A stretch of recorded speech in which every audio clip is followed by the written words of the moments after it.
Então, o que a gente deve fazer de correto? A gente tem que consultar o pediatra. Esse é o jeito certo. Primeira coisa, consultar o pediatra que está acompanhando esse bebê, porque somente ele vai conseguir avaliar a idade ideal, tá? Confiar, né? Procurar um profissional que você veja que está atualizado, que sabe. Então, o jeito certo é você procurar ajuda profissional, porque, conforme eu falei anteriormente, para você começar a dar comida para um bebê, comida sólida, este bebê tem que estar neurologicamente maduro. Ele precisa estar maduro do ponto de vista neurológico. E nem sempre os bebês atingem essa maturidade na mesma data, na mesma idade. Tem alguns bebês que atingem essa maturidade um pouco antes dos 6 meses. Tem bebês que demoram um pouquinho depois dos 6 meses. Às vezes é um bebê que foi prematuro extremo, que está fazendo ainda fisioterapia motora, estimulação precoce, não chegou lá, não atingiu ali o catch-up dele, que a gente fala, motor, neurológico. A gente tem que esperar um pouquinho, a gente tem que fazer essa introdução de forma mais lenta. Então, somente um profissional é capaz de te ajudar nessa missão que é, assim, muito, muito, muito importante, fundamental para a saúde total aí do seu bebê, como bebê, criança e para a vida inteira. Então, ele vai avaliar o quê? Controle de tronco, se esse bebê já está sentado, se ele já está conseguindo recostar, pelo menos. Como é que está o controle cervical, como é que está a deglutição desse bebê, que muito antes dos 4, 5 meses não está legal, por isso que a gente espera. Então, os bebês mais novos, ele não tem maturidade para comer, não senta. Como é que você vai comer deitado, inclinado, ao risco de engasgo? Não tem um gag reflex totalmente desenvolvido, que é o reflexo de desengasgo. Então, tem que avaliar isso, tem que avaliar a mastigação, tem que avaliar a posição da língua, tem que avaliar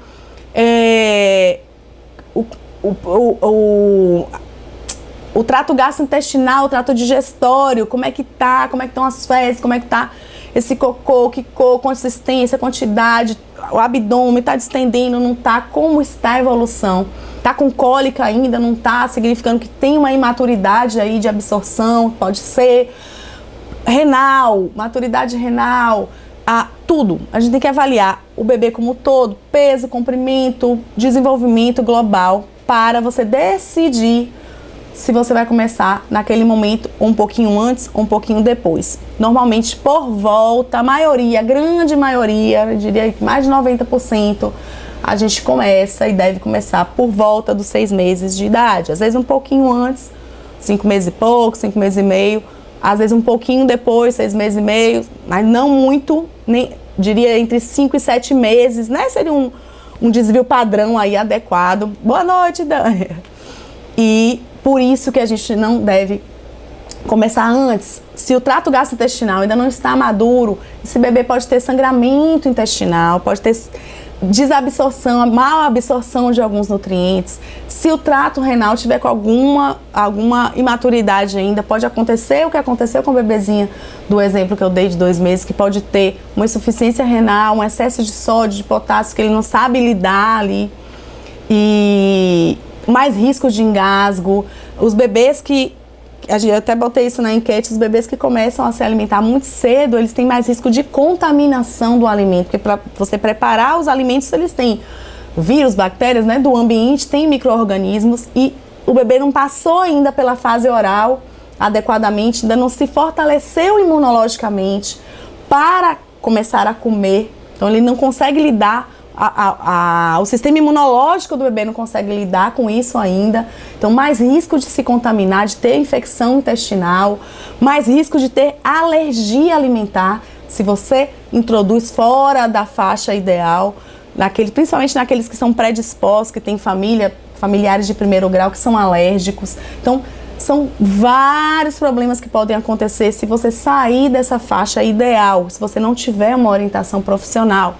Então, você não deve ceder às pressões sociais, você deve estar imunida aí empoderada da sua informação e conseguir falar com as pessoas que são sua rede de apoio, seus familiares, seus amigos. Não, eu vou começar a introdução alimentar na data correta, no momento correto, por conta disso, disso. E acabou. É por isso que eu vou fazer dessa forma. Então, não ceder às pressões sociais. Saber explicar às pessoas, né? Por que você está fazendo isso? Isso é importante porque a gente tem uma coisa chamada epigenética que vai modular a genética deste bebê para o resto da vida, os fatores de risco, né? O risco aumentado ou diminuído dele adquirir doenças não transmissíveis, doenças crônicas como obesidade, aterosclerose, diabetes, né?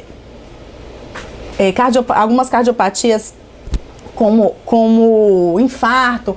Isso vai ser determinante para isso nesse momento. Então, entendo que o bebê pode não ter nada neste momento, que vocês vão dar alimentos que não podem, mas no futuro ele pode estar recebendo um carimbinho ali de que ele vai ter alguma doença que a gente não quer que tenha. Então, entender também que o afeto, como eu falei, o afeto também pode vir de alimentos saudáveis, né?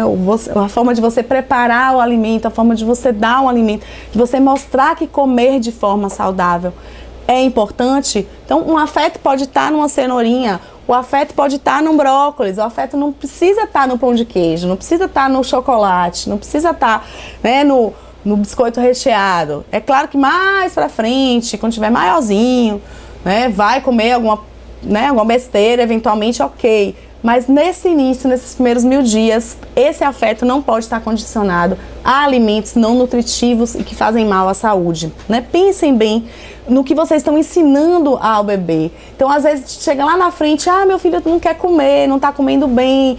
Porque desde o início você ensinou, olha o gostoso aqui, o gostoso é o que a vovó dá, é o que o tio dá, que é o chocolate, que é a coisa que não pode, aquela coisa proibida.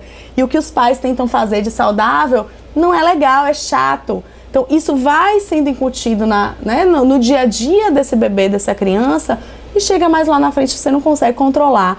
Então as coisas têm que ser feitas de forma bem cautelosa nesse início para você colher os frutos depois e aí sua criança poder comer até as besteiras e voltar sempre para a alimentação saudável do dia a dia. Isso vai impactar lá na frente também.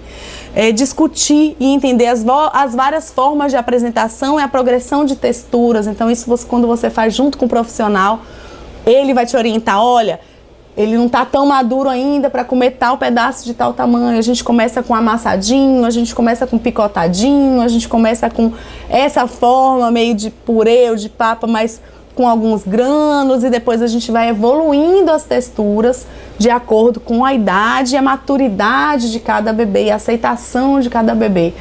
Nunca, never, jamais triturar, passar peneira, bater até virar uma papa, misturar tudo que é alimento, fazer um sopão ali, não, nunca. Então a gente tem a maneira correta de fazer, a maneira da progressão de texturas. É muito melhor vocês demorar a aceitar essas texturas do que você querer empurrar de qualquer jeito e depois você não consegue voltar atrás. Então essa é a maneira certa também de fazer. Não ter medo de introduzir alimentos, né, ditos por mito, né? Tem uns mitos aí antigos de não pode dar abacaxi, não pode dar... Não tem isso não, gente. Hoje em dia não tem mais isso não. Tá? Os alimentos ditos alergênicos, foi visto uma maior chance de alergia quando foge dessa janela de 6 meses que eu falei, de 5 a 7. Se você atrasa demais também a introdução, há um risco de aumento de alergia. A gente só não introduz no momento da introdução de 6 meses se existe um relato de alergia alimentar de parente de primeiro grau, tá?